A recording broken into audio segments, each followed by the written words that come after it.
দুপুরের হচ্ছে ডাল, ডিমের মামলেট, সাদা ভাত, আর এখানে হচ্ছে চিকেন কষা।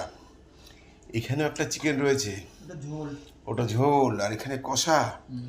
ও ফার্স্ট ক্লাস তো, সব মিলিয়ে দারুণ হয়েছে। দেখো ডাল দিয়ে মাখিয়ে নিলাম, ডালের মধ্যে পেঁপে দেওয়া আছে, আর সাথে থাকলে পরে ডিমের মামলেট, বিশাল ব্যাপার।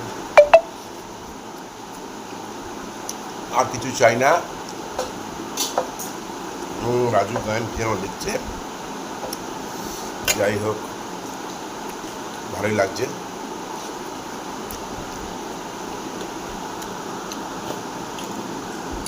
লাইভ করতে খুব ইচ্ছা করে, আবার এর মধ্যে কোনো লাইভ করে বসবো।